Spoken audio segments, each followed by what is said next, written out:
శ్రీకృష్ణ పరబ్రహ్మణే నమః. ఈరోజు మహాభాగవతంలో మనం నవమ స్కందంలో అంబారీషోపాఖ్యానం గురించి తెలుసుకుందాం. అయితే కార్తీక పురాణంలో మనం వృత్తాంతం గురించి కొంత తెలుసుకున్నాం. అది ఒక పురాణం ఉంది, కార్తీక పురాణం అని. మరి నేను కార్తీక మాసం అంతా కూడా చదివినను. అందులో కూడా అంబారీషోపాఖ్యానం చెప్పాను. కానీ ఇది చాలా విపులంగా ఉంటుంది. పోతన గారు రాసింది కదండి, అందుకని ఒకసారి మళ్ళీ మనం దీనిని చదువుకుందాం. కార్తీక పురాణంలో ఉన్న పురాణం అందులో అంబారీషోపాఖ్యానం ఉంది, కానీ దానిని అష్టాదశ పురాణంలో కానీ ఉపపురాణాల్లో కానీ ఎక్కడా చెప్పలేదు. కానీ అది భగవత్ సంబంధమైన విషయాన్ని, భక్తిని ప్రేరేపించే కొన్ని విషయాలతో కూడి ఉండడం వల్ల దానిని గొప్పగా చెప్పుకుంటూ ఉంటాం. ఇది యథార్థం. ఇందులో అంబారీషోపాఖ్యానమును గురించి వివరించబడింది. కానీ మనకు తెలిసి ఉన్న అంబారీషోపాఖ్యానమును వ్యాస భగవానుడు ప్రతిపాదన చేసిన దానిని పోతన గారు అద్భుతంగా ఆంధ్రీకరించిన అందులో మనం తెలుసుకోవాల్సిన విషయాలు అనేకం ఉన్నాయి. ఒకానొకప్పుడు ఎప్పుడో అంబారీషుడు ఏకాదశి వ్రతాన్ని లేదా ద్వాదశి వ్రతాన్ని చేశాడు. దూర్వాసో మహర్షి అక్కడికి వచ్చాడు, క్రోధాన్ని పూనాడు, శపించబోయాడు. సుదర్శన చక్రం అడ్డు వచ్చింది. ఆయన అన్ని లోకాలకు పరిగెత్తాడు. చివరకు శ్రీ మహావిష్ణువు సూచనపై అంబారీషుని కాళ్ళ మీద పడ్డాడు. మహర్షి అంత అవివేకి అయితే మహర్షి అనే శబ్దాన్ని ఆయన పట్ల ఎలా ప్రయోగించం. ఋషిస్త్వమసి భద్రంతే స్వార్జితై కర్మిభి శుభై అంటారు. వాల్మీకి మహర్షి శ్రీరామాయణంలో ఇలా అన్నారు. కాబట్టి ఈ కథ నుండి మనం తెలుసుకోవాల్సింది చాలా ఉంది. భాగవతాన్ని చదవండి అని, రాయండి అని అమాయకులయ్యో లేకపోతే తెలుగు తక్కువ వాడయ్యో వ్యాసుడు రాయలేదు, పోతన గారు ఆంధ్రీకరించలేదు. అది కేవలం కథ అయి ఉండొచ్చు, కానీ అది మన జీవితాన్ని ఉద్ధరించగల శక్తి దానికి ఉంది. భారతీయ వాజ్మయంలో చాలా జటిలమైన విషయాలను కేవలం వేదాంతంగా చెప్పారు. కేవల వేదాంతంగా చెప్పాలంటే దానికి అర్హులైన వారు మాత్రమే సభలో కూర్చుని ఉండాలి. కేవల వేదాంతం మాట్లాడితే అందుకోగలిగిన శక్తి అందరికీ ఉండదు. కాబట్టి దానిని కథ యందు చూపించారు. జరిగిన ఒక విషయాన్ని కలుపుతారు, కలిపి అందులో అద్భుతమైన స్థితిలో వేదాంతాన్ని ఆవిష్కరిస్తారు. మనం మన జీవితాన్ని ఎలా గడుపుకోవాలో ప్రత్యక్షంగా చెప్పరు. నీవు ఇలా ఉండు అని చెప్పకుండా ఆయన అలా ఉన్నాడు అని చెప్తారు. ఆయన అలా ఉండి ఏం పొందారో చెబుతారు. భాగవత కథను వినడం వల్ల ఏ ఒక్క అంశమైనా మన జీవితంలో మలుపును తీసుకురావచ్చు. భాగవతంలోని ప్రతి కథ అలానే ఉంటుంది. భాగవతంలోని ఏ కథనం పరిశీలించినా అది మన జీవితాన్ని మార్చగలిగిన ఒక్కొక్క కోణాన్ని స్పృశిస్తూ ఉంటాడు వ్యాసుడు. అంబారీషోపాఖ్యానమును ఒక మహా అద్భుతమైన విషయం. అంబారీషుడు నాభగుని కుమారుడు. నాభగుడు అనే చక్రవర్తి సామాన్యుడు కాదు, ఆయన చాలా గొప్ప రాజు. అంబారీషుడు బ్రహ్మచారిగా ఉన్నప్పటి నుంచి సహజంగా కొన్ని గుణములు అలవడ్డాయి. ఆయన పాటించిన గుణములు మనందరం మన జీవితంలో పాటించాల్సినవే. తపస్సు చేయడం ఎంత గొప్పదో, తపస్సు చేసిన వాడికి పక్కన క్రోధం ఉండడం అంత భయంకరమైన విషయం. చాలా గొప్ప అధికారం ఉండి చటుక్కున కోపం వచ్చే స్వభావం ఉన్నవాడు ఈ ప్రపంచంలో అందరికన్నా ప్రమాదకరమైన వ్యక్తి. కానీ వ్యక్తులు ఎప్పుడూ కోపానికి తాము వశులు కాకూడదు అని అనుకుంటూ ఉంటారు. కానీ అలా ఉండడం చాలా కష్టం. లోపల నుండి వస్తున్న కోపాన్ని పరిశీలించడం అలవాటైతే మనం కోపానికి వశలం కాం. శ్రీరామచంద్రమూర్తి జితక్రోధుడు, కానీ ఆయన తెచ్చిపెట్టుకున్న కోపం చేత దేవదానవులు భయపడతారు. ఆయనకు ఉన్న కోపం లాంటి కోపం ప్రపంచమును రక్షించడానికి ఉపకరణమవుతుంది. అధికారికి కోపం లేకుండా ఉండకూడదు, కానీ ఆ కోపాన్ని తెచ్చిపెట్టుకున్నదై ఉండాలి. ఆయన మాట్లాడడం అలా ఉండాలి. తప్పు జరిగితే ఆయన మాట్లాడే మాటలు వ్యగ్రతతో ఉండకూడదు, కానీ ఒక్క మాట మాట్లాడితే ఆ మాట అవతలవాడిని మార్చగలిగినదై ఉండాలి. వ్యక్తి లక్షణాలను, సంస్థ లక్ష్యములను సమన్వయం చేసి అవసరమైన చోట కోపాన్ని నటించి తన కింద ఉన్నవారికి సలహా ఇచ్చి వారి వ్యక్తిగత జీవితంలో ఉన్న ఇబ్బంది తెలుసుకుని తన సలహాతో తెచ్చిపెట్టుకున్న కోపంతో వాళ్ళ ప్రవర్తనను చక్కదిద్దగలని వాడైన వ్యక్తి దగ్గర నుండి సంస్థ ప్రయోజనాన్ని సాధించగలిగిన వాడే ఉండాలి. ఒక మహర్షి శాపముని ఇస్తే దానిని తప్పుకున్నవాడు మనకి కనబడదు, కానీ అంబారీషుడు మాత్రం అటువంటి మహర్షి శాపం నుండి తప్పించుకున్నాడు. అది ఈ చరిత్రకు ఉన్న గొప్పతనం. అంబారీషుని గూర్చి పోతన గారు అంటారు, ఎటువంటి స్థితిని అంబారీషుడు పొందగలిగాడు అంటే, మనలో చాలామంది నా మనస్సు చాలా బాధగా ఉందండి, నా మనస్సుకు శాంతి లేదు అంటూ ఉంటాం. శాంతి లేని మనస్సు కలవాడు ఇతరులకు కూడా అశాంతిని పంచిపెడతాడు. దూర్వాసో మహర్షి చేస్తున్న తపస్సు వేరు. ఆయన హిమాలయ పర్వతం మీద కూర్చుని తపస్సు చేసేవాడు. కానీ ఇక్కడ అంబారీషుడు చిత్రమైన తపస్సు చేస్తున్నాడు. ఆయన మనస్సు ఎప్పుడూ భగవంతుడి పాదముల యందు ఉంటుంది. ఈ మాటల్ని మనం జాగ్రత్తగా గమనించాలి. అసలు భక్తి మొదలు మనస్సులోనే ఉంటుంది. అసలు మన మనస్సు వెళ్ళి అక్కడికి చేరితేనే కదా భగవంతుని మీద భక్తి ఏర్పడడం. ప్రీతి లేకుండా స్మరణం జరగదు. ఒక వస్తువు స్మరణ కలగడానికి ముందు మనకు ఆ వస్తువు మీద ప్రీతి ఉండాలి, అంటే ఇష్టత ఉండాలి. ఆ వస్తువు పట్ల మనకు మక్కువ ఉండాలి, ప్రేమ ఉండాలి, భక్తి ఉండాలి. ఉంటే స్మరిస్తాం. మనస్సు దానిని తగులుకొని ఉండుటాన్నే అన్నిటికన్నా గొప్ప భక్తి. ఈ సమస్త చరాచర ప్రపంచాన్ని నిర్వహిస్తున్నవాడు పరమాత్మ. యథార్థానికి ఈ ప్రపంచంలో ఆయన తప్ప వేరే వస్తువు లేదు. అందుకని వానిని ఎప్పుడూ స్మరించకుండా ఉండలేక వానిని స్మరిస్తూ ఉంటాను అని మనం తలచాలి. మనస్సు వెళ్ళి భగవంతుని పట్టుకునేందుకు మనం పూజ చేస్తాం. చూడండి, చాలామంది పూజ గదిలోకి వెళ్ళగానే అసలు చెయ్యి పువ్వులు జల్లేస్తూ ఉంటుంది, మనస్సు నోటితోటి అష్టోత్తరం చదివేస్తూ ఉంటాం. మనస్సు మాత్రం ఏ ఫోన్ రింగ్ అయినా లేకపోతే ఎవరైనా వచ్చినట్టు తలుపు కొట్టినట్టు చంపుడైనా మనస్సు ఎక్కడికో వెళ్ళిపోతుంది. ఫోన్ ఎవరు చేశారు, ఆ తలుపు కొట్టింది ఎవరు, ఎవరొచ్చారు అనే విషయాన్ని మనస్సు ఆలోచిస్తూ ఉంటుంది. ఇక్కడ యాంత్రికంగా చెయ్యి పువ్వులు జల్లేస్తూ ఉంటుంది, మనసు నోటితోటి అష్టోత్తరం వెళ్ళిపోతూ ఉంటుంది. కానీ మనస్సు మాత్రం భగవంతుడి మీద ఉండదు. అటువంటి మనస్సు లేనితనంతో మనం పూజ చేసినా ఆ పూజ ఎందుకు పనికిరాదు.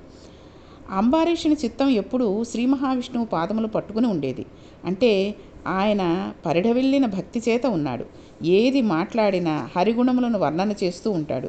భగవంతుడిని తలుచుకోవాలనే భక్తి లోపల ఉండాలి తప్ప అసలు మనం తలుచుకోకుండా ఉండడానికి అవకాశమే లేదు. మనం నిద్రపోయినా మన శరీర అవయవాలు పనిచేస్తూనే ఉంటాయి. అంటే మనం చేయనివి చేస్తున్నవాడు ఇంకొకడు ఉన్నాడు అని గ్రహించాలి. రాత్రి మనం ఎరుకు లేకుండా పడుకున్నప్పుడు ఈ దేహమునకు ప్రమాదం లేకుండా పరమాత్మ రక్ష చేస్తాడు. శరీరంలో జరగవలసిన పనులన్నింటినీ ఆయన చక్కపెట్టాడు. నిద్ర ద్వారా అలసిపోయిన ఇంద్రియములకు మరల శక్తిని చేకూరుస్తాడు. భగవంతుని పూజామందిరంలోకి వెళ్ళి పూజించడం ప్రారంభంలో అవసరమే కానీ స్మరణ భక్తిలో పూజామందిరం అవసరం లేకుండా పూజ నడిచిపోతూ ఉంటుంది. ఇటువంటి స్మరణకు గృహస్థాశ్రమకు విరోధం కాదు. మన మనస్సు ఈశ్వరుని యందు కుదురు కొనకపోవడం, అందువలన వేరువేరు ఆలోచనలు రావడం జరుగుతూ ఉంటాయి. మనకి కృతజ్ఞతా లక్షణం ఉంటే ప్రతి క్షణం మనకు ఈశ్వరుడే కనబడతాడు. కాబట్టి మనం పూజామందిరంలోకి వెళ్ళో లేకపోతే మహా దేవాలయాలకు వెళ్ళో ఆయనని చూస్తేనే మనకి భక్తి ఉన్నట్టు లేకపోతే లేనట్టు కాదు. మన మనస్సులోనే మనం ఊహించుకుంటూ ఒకసారి తిరుపతికే వెళ్ళామనుకోండి, ఆ తిరుపతి ఎలా వెళ్ళాం, మొదట ఏం చూసాం ఏమిటి అన్నది మన స్మరణకు తెచ్చుకుని ఆ రకంగానే మనం ఇంట్లోనే కూర్చుని ఒకచోట ఎటువంటి ఇతరమైన ఆలోచనలు లేకుండా కనుక ఆ మనస్సుని అలా తీసుకెళ్ళితే నిజంగా మనం తిరుపతి వెళ్ళొచ్చినంత పుణ్యాన్ని మన ఖాతాలో వేస్తూ ఉంటాడు భగవంతుడు. మన లోపల ఉన్నవాడెవడో వాడు బయటకు సాకారుడై ఉన్నాడు. ఈశ్వరుడికి ఒక మూర్తి ఉన్నదని వ్యాసుడు వెర్రివాడై చెప్పలేదు. ఈశ్వరుడు ఒకనాడు ఈ కంటితో చూడడానికి వీలైన రూపాన్ని ధరించాడు. అంతటా నిండిన పరమాత్మని మనం జ్ఞానం చేత ఉపాసన చేయలేం. భక్తి చేత ఒక మూర్తిని మనం ఉపాసన చేయగలం.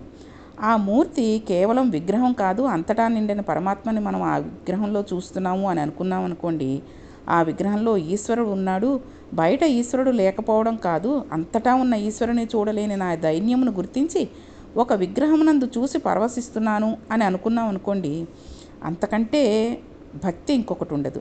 దీని నుండి ఈశ్వరుని అంతటా చూడగలిగిన స్థితికి వెళ్ళాలి. కాబట్టి విగ్రహారాధనకి దోషం ఉండదు.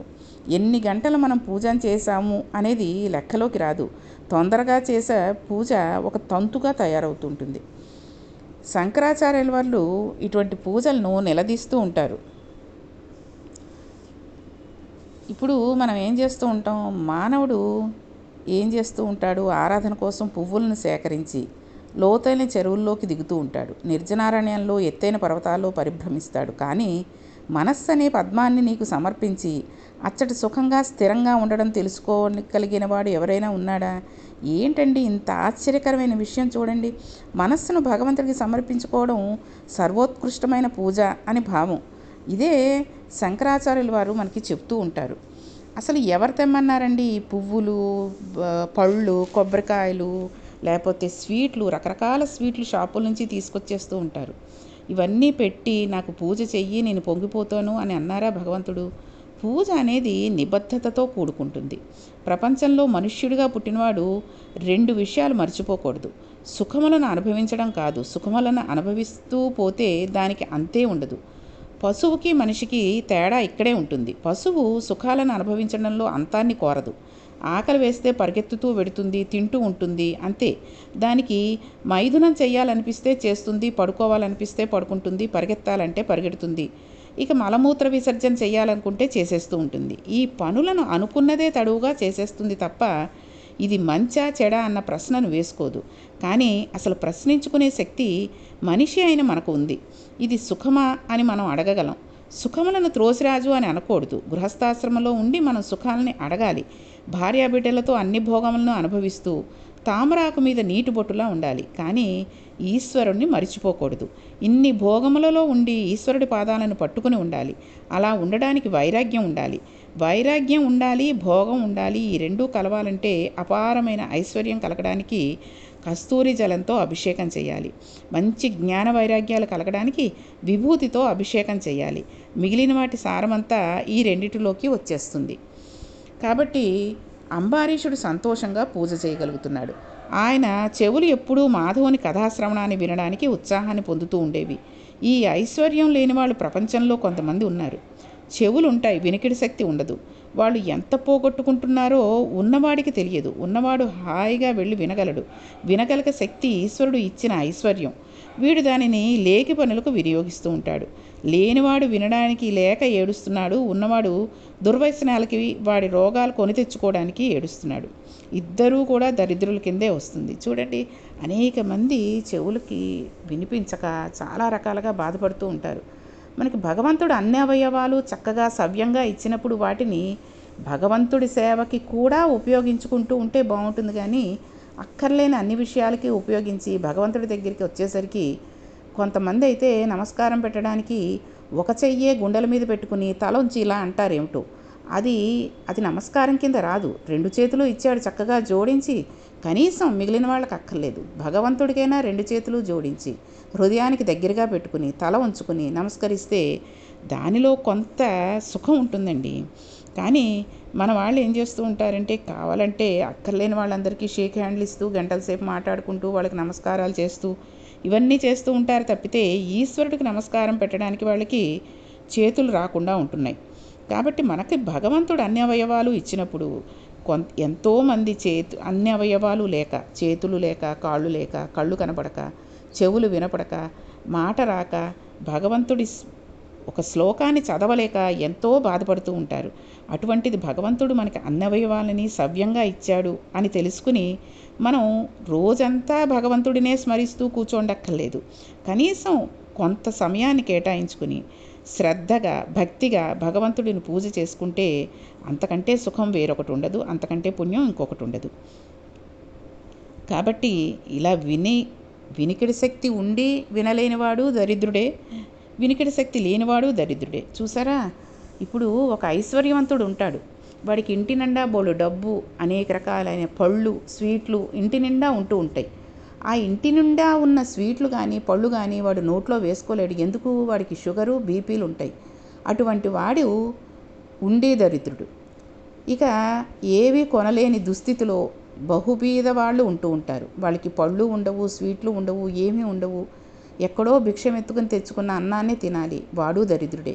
ఉండి వీడు దరిద్రయ్యాడు, లేక వాడు దరిద్రుడయ్యాడు. కాబట్టి మనం ఉన్నంతలో సుఖంగా ఉంటూ ఉంటే, భగవంతుడి నామం చేసుకుంటూ ఉంటే, మన ఉన్న అవయవాలని భగవంతుడి సేవకు ఉపయోగిస్తూ ఉంటే అంతకంటే మంచి ఇంకొకటి మనం చేయవలసింది ఇంకోటి ఏదీ ఉండదు. వినడానికి ఐశ్వర్యం లేనివాడు వినలేక ఏడుస్తున్నాడు. వినడానికి చెవులు ఉండి వినక దరిద్రుడై ఒకడు బాధపడుతున్నాడు. ఇక అంబారీషుడు అటువంటి వాడు కాదు. ఈశ్వరుడు ఇచ్చిన ఐశ్వర్యాన్ని ఈశ్వరుడి కొరకు వాడుతున్నాడు. అందుకని మాధవ కథాశ్రవణం నందు పూనిక ఉన్నవాడు. నేను వినాలి అని వింటున్నాడు. చూపులు చూసేటప్పుడు ఆర్తితో చూసే చూపు వేరు, ఆర్తితో చూడని చూపు వేరు. ఈశ్వరుని చూసేసరికి ఏ రోజుకు ఆ రోజు కొత్తదనం కనబడుతూ చూడడంలో భక్తుడు పొంగిపోతూ ఉంటాడు. పెద్దల ముందు భగవంతుని యందు వంగి నమస్కరించమని ఈశ్వరుడు శిరస్సునిచ్చాడు. బుద్ధిస్థానమును వంగినవాడు మనకి నిశ్చయాత్మకమైన శక్తి రాదు. అంబారీషుడు భగవంతుని యందు వంగి నమస్కరించే శిరస్సు ఉన్నవాడు. కాబట్టి అంబారీషుడు ఏ విధంగా తన పూజా విధానం చేశాడు, ఏ విధంగా భగవంతుడికి నమస్కరిస్తూ వచ్చాడు అనే విషయాలన్నిటినీ కూడా రేపటి పారాయణంలో తెలుసుకుందాం. శ్రీకృష్ణ పరబ్రహ్మణే నమః.